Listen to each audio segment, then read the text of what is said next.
We've got another beautiful, beautiful story to bathe in the salty liberal tears into the rejection of woke politics permeating every facet of entertainment and frankly of life. The last couple of months has been pretty much a referendum on woke politics and entertainment. We have never seen the numbers which have been coming out recently. The NFL, the MLB, the NHL, of course, the NBA, NASCAR, Netflix probably being the biggest one, losing $9 billion pretty much overnight, at least in terms of their stock value. It's just been crazy. And the trend always flows one way. You know, I say this all the time. The left is the party of boycott and the party of cancel culture. But every single time they try to cancel someone, it's usually over some BS like supporting the president or wearing a red hat with a couple words on it, and it backfires hard in their face. And instead of getting broke, the company gets a surge in sales. But the opposite, the more organic fashion, has really been what to focus on. Companies getting woke and not getting boycotted or canceled, people just being sick of it. People are sick of being lectured to by massive corporations who don't stand up or live up to the standard that they set for you, or Hollywood celebrities like Michael Moore, who has multiple mansions across the world, Rob Reiner, the same thing, rich, gluttonous celebrities lecturing you about how you should live your life. And the most recent story that we got involves a very familiar face to the culture war, Jimmy Kimmel, the biggest sellout on TV, the media puppet himself, who this year hosted the Emmys during a coof pandemic. So you'd expect the views would be up considering people have absolutely nothing to do. Turns out the ratings crashed by over 20%. And that's in respect to last year where there wasn't even a host. So not only did woke politics turn people off, but having a non-host host the Emmys attracted more viewers than Jimmy Kimmel, who of course is a very divisive figure within the culture war, attracting less viewers just by showing his face. Now, I didn't watch the Emmys, but just by the clips that are circulating on the internet, you can see exactly why the numbers are so abysmal. So we gotta get into this.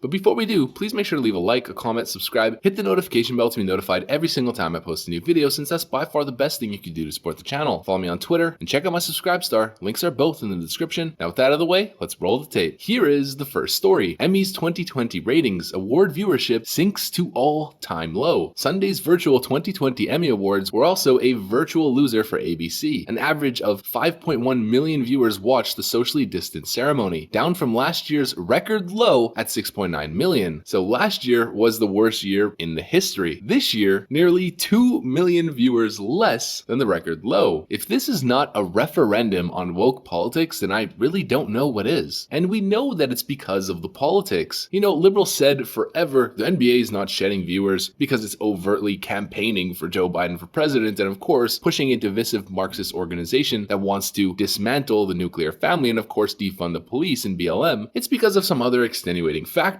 Polls come out, and turns out most of the people who aren't watching anymore aren't watching because of political reasons. We have the study, we have the numbers, we know that's the case. And now the Emmys is the exact same thing. Every single year at all of these awards, you have a bunch of dorks who know nothing about politics, frankly, Twitter activists with messages of empty platitudes and nice sentimental words that just turn the viewers off. Nobody wants to be lectured to. Nobody wants to be told that they're a terrible person for voting for the current president based on nothing but emotional rhetoric. No one wants to see Robert De Niro lose his damn mind, pop a fuse, and go off on the president. That's not what the Emmys are about, but they have been hijacked with political messaging, and this year, probably the worst I've ever seen. This is the encounter that's going viral all over the internet, and it was posted on Jimmy Kimmel Live's actual YouTube channel. Not only are the views abysmal, right now you probably see it at 77K on my screen, but look at the like to dislike ratio. This is within the nest. This is on Jimmy Kimmel's video. It's not posted by some right-wing reposter. Completely ratioed. And if you guys want to know exactly why it's such an annoying video or such a frankly idiotic video, is because this is basically what you were subject to if you watched the Emmys last night. You know, we have a record number of Black Emmy nominees this year, which is great.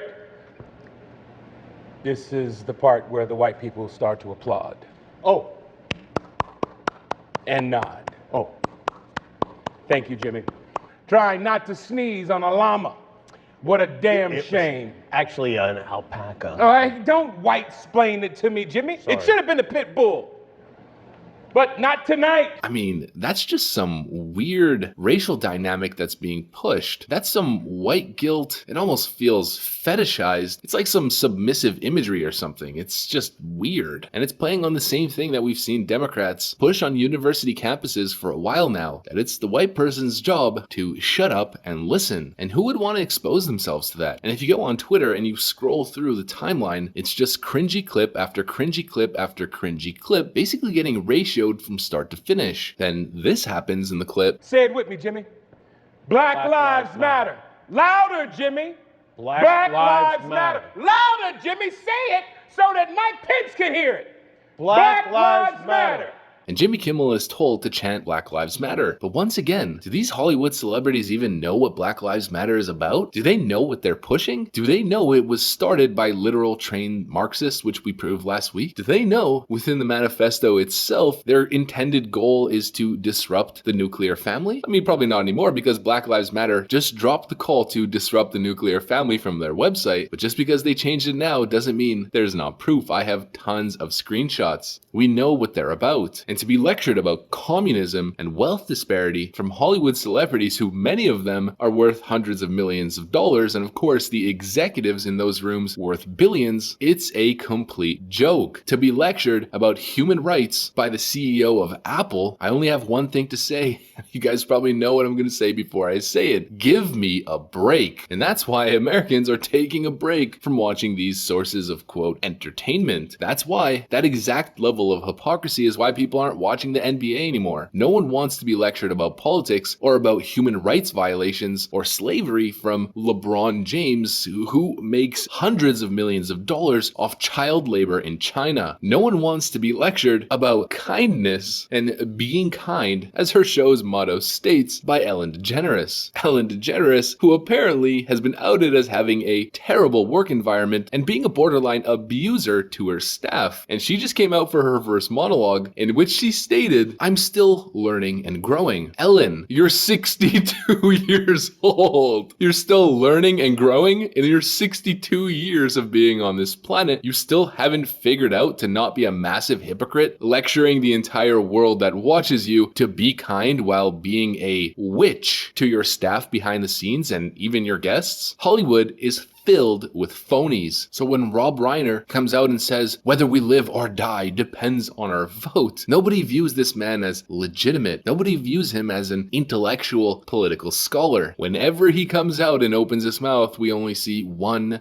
thing, and it's this. Look, man, I work 14 hours a day at the sawmill. I just got off work and I need to relax. Well, when I relax, I just go to my vacation house in Hawaii. And when LeBron James comes out and says, we've seen our voices muted our whole lives, stating that black votes don't matter, we know that he's politically ignorant because the black vote, especially in some of the most key cities, makes or breaks elections. If Republicans can secure the black vote in Michigan or Minneapolis, Wisconsin, Chicago, you name it, the Republicans can flip those districts. And that's just a couple Democrat cities. There's probably way better ones that I'm not thinking of off the top of my head. The black vote is one of the most consequential votes in the electoral system. And so of course, when you have people that are well versed politically and they're being lectured to by these know-nothing celebrities, you can expect them to take a hike because frankly, it's frustrating to hear you know-nothing celebrities utter ignorant claim after ignorant claim after ignorant claim and tell us to vote for a geriatric incompetent in Joe Biden because apparently our lives and our democracy depends on it. Where have you been for the last 4 years? You want to defend democracy, you want to defend the norms of a peaceful transition of power, yet you advocate to vote for the Democrat Party. LeBron James wants to talk about the black community, yet he constantly pushes BLM, a Marxist organization that wants to disintegrate the nuclear family. He pushes the Democrat Party, which ushered in the welfare state that took fathers out of the home in the 1994 crime bill, which Bill Clinton and Joe Biden are the architects of, as Cory Booker stated, the architects of mass incarceration, which once again took fathers out of the home. And this is why people don't take celebrities seriously. And this is why the notion of get woke, go broke is so